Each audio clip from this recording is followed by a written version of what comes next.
మీరు ఒక ట్రాన్స్జెండర్గా మారిన తర్వాత అయినా కానీ ఈ రంగంలోకి మెయిన్గా ఒక డాన్సర్గా రావడానికి గల రీజన్స్ ఏంటి?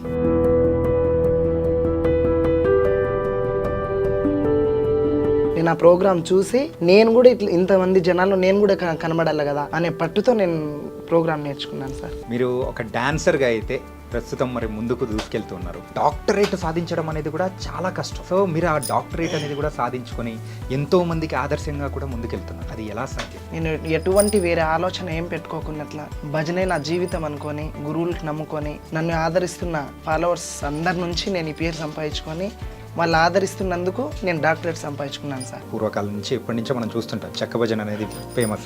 కాకపోతే రాను రాను ఆ కళ అనేది తగ్గిపోతూ వస్తుంది. సో ఎందుకు ఆ కళ అనేది తగ్గిపోతూ వస్తుంది అంటారు? ఎన్ని ప్రోగ్రామ్స్ ఉన్నా చెక్క భజన అంత ఆనందం ఎక్కడ ఉండదు సార్. ఇప్పుడు పల్లెటూర్లలోనే ఎందుకు ఉండాలా అని యూట్యూబ్ ఛానల్ క్రియేట్ చేసినాం సార్ మేము. మీరైతే ఒక కళారంగానికి మీరైతే సేవ చేసుకుంటూ మరి ముందుకెళ్తూ ఉన్నారు. అంటే ఒక గోల్ కానీ ఆ స్థాయిలో నిలబడాలని ఉంటుంది కదా. సో అది ఏంటి? మేము చిన్న కళాకారిని, మాకెట్లుంటా సార్ అని నేను అడిగినాను. వాళ్ళు ఉన్నారు కదా, వాళ్ళతో ఫోన్ మాట్లాడించి ఆ స్టేజ్లోనే ఎందుకు ఉండాలా, కొంచెం పై మెట్టు రావాలనే ఒక ఇది ఆశ సార్ మాకు. మంగ్లీ గారు మీ అత్త కూతురా? మంగ్లీ మా అత్త కూతురు సార్. ఈ పేరు నుంచే నాకు హ్యాపీనెస్ ఉంది sir. Hi guys, welcome to I dream. నేను మీ చాణక్య. సో కళల పట్ల మనకు మక్కువ ఉంటే మనం ఎలా ఉన్నా ఎక్కడ ఉన్నా కానీ ఆ కళా రంగానికి మనం సేవ చేసుకుంటూ కూడా ముందుకు వెళ్ళిపోవచ్చు. ఎంతోమందికి ఆదర్శంగా కూడా నిలవచ్చు. అలా నిలుస్తూ ఇప్పుడైతే ముందుకు దూసుకెళ్తున్న డాన్సర్ సమీరా ఇప్పుడు మనతో పాటు ఉన్నారు. ఆవిడతోనే మాట్లాడదాం. నమస్తే అమ్మా. నమస్తే సార్. ఎలా ఉన్నారమ్మా? బాగున్నాం సార్, మీరు బాగున్నారా? నేను చాలా చాలా బాగున్నాను. మా ఐ డ్రీమ్ సో ఆఫీస్కి కూడా వచ్చేసారు, మాకు ఇంటర్వ్యూ ఇస్తున్నారు. ఇది మాత్రం మాకు చాలా హ్యాపీగా కూడా అనిపిస్తుంది. Thank you sir. Yeah Sameera sir, మీరు ఒక డాన్సర్గా అయితే ప్రస్తుతం మరి ముందుకు దూసుకెళ్తున్నారు. అవును సార్. సో అది కాకుండా ఏంటంటే ఒక డాక్టరేట్ సాధించడం అనేది కూడా చాలా కష్టం. సో మీరు ఆ డాక్టరేట్ అనేది కూడా సాధించుకొని ఎంతో మందికి ఆదర్శంగా కూడా ముందుకెళ్తున్నారు. అవును సార్. అది ఎలా సాధ్యం? చెక్క భజన నుంచి సార్. నేను చెక్క భజన అంటే నా ప్రాణం సార్. నేను ఎటువంటి వేరే ఆలోచన ఏం పెట్టుకోకున్నట్ల భజనే నా జీవితం అనుకొని గురువులకు నమ్ముకొని నా ఒక ప్రాణం ఇది చేస్తున్నదే చెక్క భజన గురువులందరూ. వాళ్ళ నుంచి నన్ను ఆదరిస్తున్న యూట్యూబర్స్, ఇన్స్టాగ్రామ్స్, నా ఫాలోవర్స్ అందరి నుంచి నేను ఈ పేరు సంపాదించుకొని వాళ్ళు ఆదరిస్తున్నందుకు నేను డాక్టరేట్ సంపాదించుకున్నాను సార్.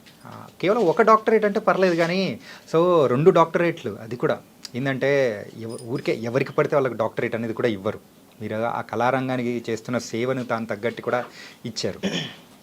అండ్ ప్రస్తుతం అయితే సో మీ వీడియోస్ కానీ ఇవన్నీ మేము చూస్తూ ఉంటాం. సో మీరు ఒక ట్రాన్స్జెండర్గా తర్వాత మారిన తర్వాత అయినా కానీ సో ఈ రంగంలోకి మెయిన్గా ఒక డాన్సర్గా రావడానికి గల రీజన్స్ ఏంటి? ఇట్లా మేము పల్లెటూరులో పుట్టినాం సార్. ఏ ఊరమ్మా? మాది గుత్తి పక్కన విలేజ్ గుండాల తాండా సార్. గుండాల తాండా, ఎర్రగుడి గుండాల తాండా. ఓకే. అట్లా ప్రోగ్రామ్స్ ఉండే చెక్క భజన, అట్లా అక్కడ ప్రోగ్రామ్స్ మేము చూసేకపోయి పలాని డాన్సర్గా మేము తయారు కావాలి, ఇదే ఎట్లా ఉండాలి, నేను డాన్సరే కావాలనే పట్టుబడి నేను ఆ ప్రోగ్రామ్ చూసి నేను కూడా ఇట్లా ఇంతమంది జనాల్లో నేను కూడా కనబడాలి కదా అనే పట్టుతో నేను ప్రోగ్రామ్ నేర్చుకున్నాను సార్. కానీ ఎప్పుడైనా కానీ ఒక కళారంగం వైపు వెళ్తున్నాము అంటే తల్లిదండ్రులు ఖచ్చితంగా ఎందుకు మనకెందుకు, యూజువల్గా అయితే మా పల్లెటూర్లలో కానీ టౌన్లలో ఉన్న తల్లిదండ్రులు ఎలా ఉంటారు, వాళ్ళ ఆలోచన విధానం వేరుగా ఉంటుంది. అవును సార్. సో వాళ్ళు ఏమన్నా అబ్జెక్షన్ చెప్పడం అట్లా ఏమన్నా ఉందా? అది అని నేను నా స్వతంత్రంగానే నేను ఇట్లున్నాను కదా, ఎందుకు ఇట్లనే నా పేరు ఎందుకు ఇది చేసుకోవాలా, నా తల్లిదండ్రులకి నేను ఇట్లా నేను పేరు పోగొట్టేసినాను, నేను ఒక స్థాయిలో ఉండాలా అనే ఆలోచనతో నేను ప్రోగ్రాంలు పట్టుకునేసినాను సార్. ఓకే. సో అలా పట్టుకొని మరి ముందుకెళ్తున్నారు. అవును సార్. యా. కానీ మీకు అంటే ఏ ఏజ్లో తెలిసిందమ్మా మీరు ఇట్లా అని చెప్పేసి? నాకు ఒక 13-14 ఇయర్స్లో సార్. 13-14 ఇయర్స్. సో యూజువల్గా అయితే ఇలా అనేటప్పటికీ ఖచ్చితంగా తల్లిదండ్రులు కానీ చుట్టూ ఉన్న బంధువుల విషయాలకు వచ్చేటప్పటికి ఖచ్చితంగా అబ్జెక్షన్లు, గొడవలు, తిట్లు అన్నీ జరిగినాయి సార్ అవి. మరి ఇలా మారడానికి గల రీజన్ ఏమనిపించింది, ఎలా మారారు? హార్మోన్స్ ప్రాబ్లం నుంచి మారిపోయినాం. కానీ అంటే ఆపరేషన్ చేయించుకోవడం అనేది కూడా జరిగింది కదా? అవును సార్. నాకు ఒక 14 ఇయర్స్ ఉన్నప్పుడే నేను ఆపరేషన్ చేయించుకున్నాను. అట్లే ఈ జన్మలో ఉన్నాను కదా ఎందుకు ఇట్లనే ఉండాలా అని ప్రోగ్రాంలు నా ఇంట్రెస్ట్ అంతా నేను అంతే ప్రోగ్రామ్ నా చెక్క భజనే నా కళ నా జీవితమే కళకు దారిపోసేసినాను సార్.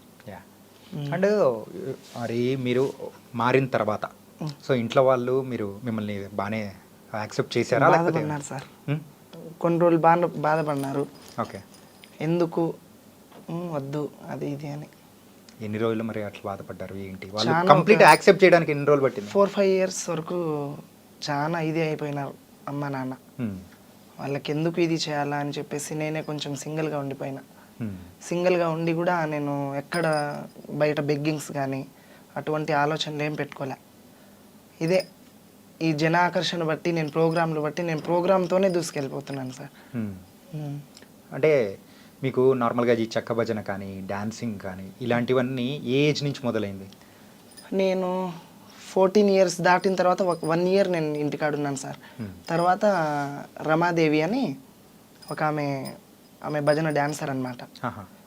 రమాదేవి తర్వాత ఆమెకు చూసి నేను కదా ఈ ప్రోగ్రాంలు మనం చేస్తే మనకి ఇంతమంది చూస్తారు కదా, గురువులు ఇంత మంచి గురువులు ఉన్నారు, వాళ్ళలో నేను ఒక వాళ్ళ బిడ్డగా నేను పొందాలి ప్రోగ్రాంలలో అని అనుకొని నేను ప్రోగ్రాంల మీదే నా ఇంట్రెస్ట్ అంతా ప్రోగ్రాంల మీదే పెట్టేసినాను సార్. ఏంటంటే సో మీరు మనము ఇంటర్వ్యూ స్టార్ట్ చేసినప్పటి నుంచి మీరు డాన్స్ ప్రోగ్రామ్స్ అని ఇట్లా ఎక్కువ సార్లు కూడా అంటున్నారు.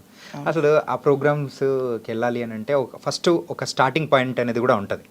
ఫస్ట్ ప్రదర్శన అనేది కూడా మీరు ఎక్కడ ఇచ్చారు? మేము ప్రోగ్రామ్సా సార్? మేము బళ్ళారి సైడ్ చేసినాం సార్. బళ్ళారి సైడ్ చేసినప్పుడు అక్కడి నుంచి రెస్పాన్స్ ఎలా ఉంది ఏంటి? అది అప్పుడు ప్రోగ్రామ్ డాన్సర్స్కి అమౌంట్ తక్కువే, మాకు ఛార్జీలకి ఇచ్చినా కూడా ప్రోగ్రాంల కోసమే మేము పోయి ఇది నేర్చుకోవాలా డబ్బు